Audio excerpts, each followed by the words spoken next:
राधे राधे दोस्तों।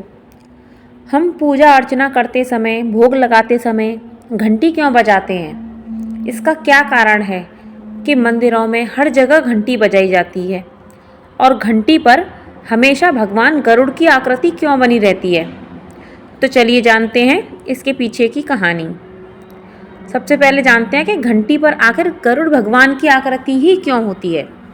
तो कहते हैं कि कलयुग में भगवान श्री नारायण साक्षात रूप में नहीं आते, बल्कि प्रतिमा के रूप में धरती पर अपने भक्तों पर दृष्टि बनाए रखते हैं। जब भगवान प्रतिमा रूप में धरती पर आए, तब उनके पार्षदों ने उनसे प्रार्थना की कि हमें भी अपनी सेवा के लिए साथ ले जाइए। भगवान ने कहा कि आप किसी न किसी रूप में मेरी सेवा के लिए वहाँ उपस्थित रहेंगे। तभी भगवान गरुड़ ने घंटी का रूप लिया और देवताओं ने भी कई कई रूप लिए। तब से लेकर आज तक भगवान गरुड़ घंटी के रूप में भगवान की सेवा कर रहे हैं।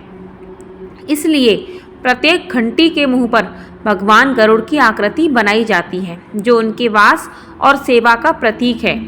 घंटी बजाने के कुछ और भी प्रमुख कारण होते हैं। सबसे पहला आध्यात्मिक कारण ये होता है कि इससे देवता जागृत होते हैं और भक्त की उपस्थिति का संदेश उनके पास पहुंचता है। मन भक्ति में लीन होता है और मानसिक शांति भी मिलती है। घंटी में गरुड़ जी का वास होने से पूजा और आरती पूर्ण मानी जाती है। इसका एक वैज्ञानिक कारण भी है कि घंटी की तेज ध्वनि वातावरण में हानिकारक जीवाणु और नकारात्मक ऊर्जा को नष्ट करती है। 7 धातुओं यानी तांबा, चांदी, सोना, लोहा, जस्ता, सीसा, टिन से बनी घंटी इसकी गूंज शरीर के 7 चक्रों को सक्रिय करती है। घंटी की ध्वनि ओम के समान नाद उत्पन्न करती है, जो सकारात्मक ऊर्जा फैलाती है और ध्यान केंद्रित करती है। इसलिए घंटी के बजाने के पीछे एक छोटी सी कहानी और है, जो हम कथा भागवतों में सुनते आए हैं। कहा जाता है कि एक बार भगवान कृष्ण किसी एक गोपी के यहाँ माखन चुराने गए। वहाँ पर घंटी थी, तो भगवान कृष्ण ने कहा, ए घंटी, हम माखन खाएंगे, तू बजना मत, अगर तू बजेगी तो सबको पता चल जाएगा। तो घंटी ने कहा, ठीक है प्रभु, जैसी आपकी आज्ञा। तो जब सभी ग्वालों ने एक एक करके माखन खाया, घंटी नहीं बजी, चुप बैठी रही।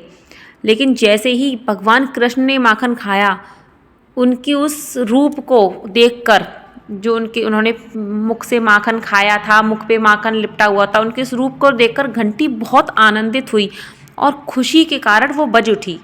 और तभी गोपियाँ आ गई, भगवान कृष्ण को वहाँ से भागना पड़ा। फिर बाद में भगवान कृष्ण ने घंटी से कहा कि घंटी, हमने तो मना किया था, तू क्यों बजी? जब सभी ग्वालों ने माखन खाया तब तो तू बजी नहीं, मेरे खाने पर ही बजी। तो घंटी ने कहा, प्रभु, मैं इतनी आनंदित, इतनी भाव विभोर हो गई थी कि आपको माखन खाते हुए देखकर मैं अपनी प्रसन्नता रोक नहीं पाई और मैं बज उठी।